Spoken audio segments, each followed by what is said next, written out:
Mchina wetu jambo ambalo amefanyiwa ni baya, na katika hali ya kawaida wapo watu ambao wanaweza kalaumu hata jeshi la polisi, mlikuwa wapi? Hapana ndugu zangu, kuna limits. Wewe ukilala ndani, jeshi la polisi waweza kuanza kuingia chumbani kuangalia unalalaje? Hapana, watakuwa nje kufanya doria na kila kitu. Kwa hiyo nitoe rai kwa wawekezaji wote ndani ya taifa letu, wanapotaka kutumia walinzi, watumie walinzi wa makampuni yenye anwani maalum. Mimi narudia, ukikuta unalindwa na Masai kwenye baadhi ya hizo camps zetu, hakikisha huyo, kama ni Masai au ni mtu yoyote, hapa tuzungumzii kabila, hakikisha mtu huyo anatoka kwenye kampuni maalum iliyosajiliwa na serikali. Kama ni security nani yoyote, anatoka huko, ili litapotokea jambo hilo tuwe na anwani. Lakini kwa bahati mbaya sana watu hupenda kutumia cheap laborers. Mnatumia, mnasema sisi wa Masai ni waaminifu, si nani waaminifu, lakini tukikuuliza anatoka wapi, anasema anajitambulisha anatoka Kiteto.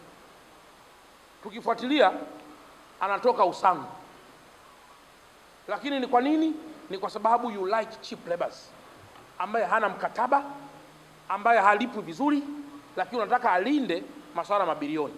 Kwa hiyo naomba nitoe rai kwa wote ambao tunataka kufanya ulinzi kwenye maeneo yetu, tutumie walinzi ambao wanatoka kwenye makampuni yaliyosajiliwa na serikali na yenye anwani maalum. Lakini jambo la tatu na la mwisho, serikali yetu ya mkoa wa Dar es Salaam inaendelea kulaani sana tukio ambalo limefanywa, na wawekezaji wote wasiogope kuendelea kuja kuwekeza kwenye ardhi yetu. Tutaendelea kutoa ushirikiano mkubwa sana mahali popote linapotokea jambo ovu na baya namna hiyo dhidi ya wawekezaji, ili kuweza kuendelea kuleta amani na upendo wa wawekezaji wetu ndani ya taifa letu. Nimeona nilitolee hilo ufafanuzi kwa sababu nimeona kuna swali hapa, mmoja akanitumia message kwamba yeye hata ongea lakini anaomba tu mimi nilifafanue.